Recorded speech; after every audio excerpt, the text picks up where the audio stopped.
Hello, everybody.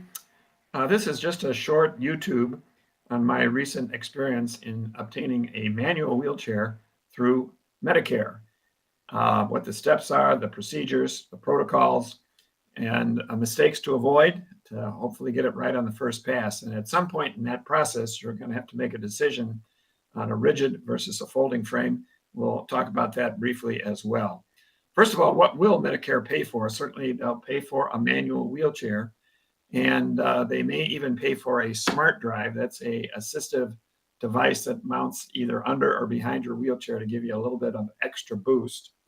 They'll, of course, pay for a power wheelchair if needed. They'll even pay for a power-operated scooter. And in terms of how frequently can you update or change your wheelchair as technology changes, pretty much once every 5 years. However, if your medical condition deteriorates in that 5-year period, they will buy you a motorized wheelchair if the doctor certifies a need for that type of device. This is what a smart drive looks like. This is actually the smart drive product. Sunrise Medical also makes a product as well to give you that extra boost, mounting underneath a manual wheelchair. How to proceed? Well, first of all, you need to get a doctor appointment and have them write up a certificate of necessity, and then schedule an interview with a Medicare enrolled supplier of durable medical equipment. This is very critical. If you go and buy a wheelchair at a retail outlet and take your receipt to Medicare, they won't pay for it. You have to work through a Medicare enrolled supplier of DME. And when you have that appointment, basically, they'll usually schedule a physical therapy assessment via Zoom right in their office. And then an ATP, an assistive technology professional, will actually, looking over your situation, they'll recommend a wheelchair that they think meets your needs. Sometimes they may have to come to your home to make sure whatever they recommend is going to work in your residence. After that, those steps are completed. They send the paperwork off to the doctor, who again confirms and recommends the wheelchair.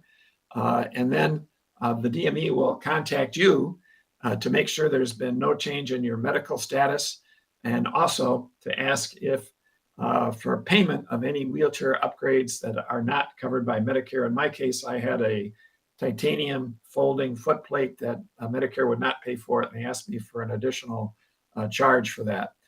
And then the next step is they will send the wheelchair claim to your insurance company, Medicare, for payment. And after that is approved, they actually then and only then go ahead and order the wheelchair from the manufacturer. Typically, from start to finish, it takes about 3 months. Now, when the wheelchair arrives at the DME, they will call you up and schedule an appointment for a home delivery. And then a wheelchair technician with a bag full of tools will come in, and they will make any needed adjustments in the wheelchair to optimize its comfort and fit for you. I would advise taking your time to ensure it's just right for you. And of course, proceed cautiously. You're in a new mobility device. You don't want to do anything that would compromise your safety. However, importantly, if the wheelchair looks so off target on what is needed for you, don't hesitate to refuse delivery. Don't sign any paperwork. Ask them, the ATP, to go back and start the process again. But assuming it's okay, the DME will schedule a return visit with a wheelchair technician to make any tweaks in the wheelchair after you've had your initial shakedown cruise, your initial trial period. Now, in order to get it right, and to get it right in the first pass, I would suggest doing due diligence and viewing the array of YouTube videos on how to choose the best wheelchair, And then when you start to narrow down a manufacturer and a model, I suggest you study the online order forms. All of this before you go in to the DME's ATP, so you are somewhat familiar with the chair that you think is going to fit your needs. Always prioritize weight, limit your selection to the lightest wheelchairs, wheelchair frames, materials available, and know that the lightest, of course, are titanium, carbon fiber, They're lighter than even aluminum, but Medicare may not pay for it because there's an upcharge for both of those components unless you can get your doctor to sign off on it. Adjustability is just very important in terms of the seat height, back angle, wheel camber. If this is going to be your primary mode of operation for 5 years, you want to make sure if your situation changes, you can make adjustments in the chair. To that end, and I'm not being paid by Sunrise Medical, but certainly that Quickie 2, I think it's their top selling wheelchair. It is a highly adjustable unit, and their order forms are readily available online. So then we get into whether or not you need a rigid versus a folding frame wheelchair. Rigid frame chairs represent about 30% of US sales. They are lighter. They're very efficient in terms of every push gets 100% converted into forward motion. In many units, the seat back folds down, which makes it easier for transport, but that box frame does take up more space. If you are moving around independently in an automobile, you have to pop off the wheels and then drag that box frame along with the wheels across your chest and put it in the passenger seat. Now, if you're fortunate enough to have somebody assist you, one common comment by aides is that these fixed frame chairs are certainly light in weight. And they're certainly more durable long-term because they have fewer moving parts. And there's an array of variety in style, engineering, customization. And some think they're more appealing aesthetically, but know that they're probably less adjustable than a folding frame chair, which represents about 70% of sales. They are a little bit heavier than fixed frame chairs. I'll also note a little bit less efficient in converting your pushes into motion, although some of the newest model folding frame chairs lock when they fold, and there's not much flex in the frames whatsoever. The seat back is typically fixed on a folding frame chair.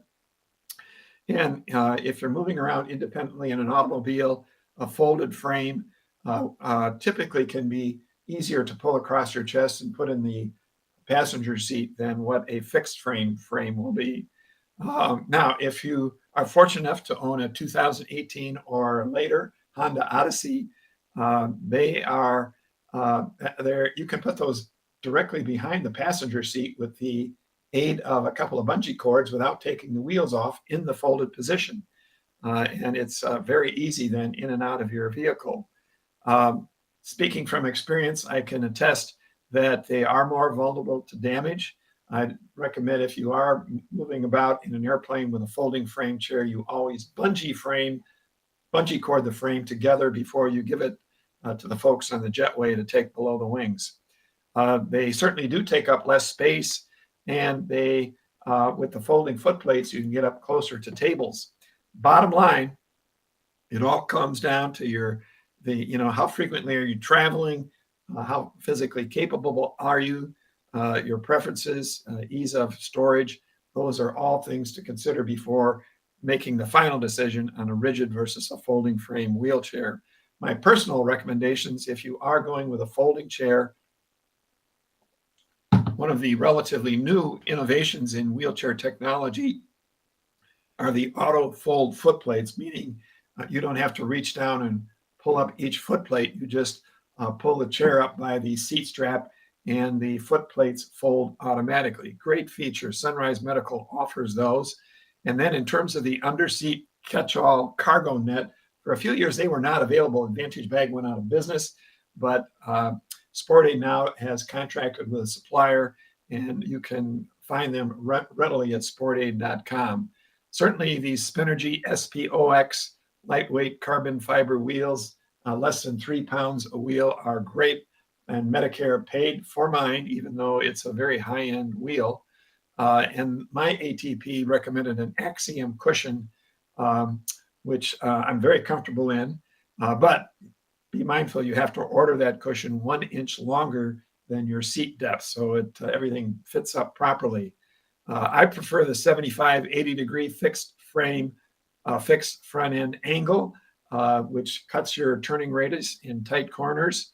a relatively new offering by the manufacturers are the Schwalbe Marathon Plus wheelchair tires, very high pressure, very durable, virtually flat proof. And of course, insist on the one push quick release axles. And I'm very happy with the anodized hand rim. They give me a good grip. This is actually a photo of a Spinergy SPOX. It's a carbon fiber product, virtually indestructible. I've had wheelchairs injured on airplanes, but never had a wheel dented in the slightest.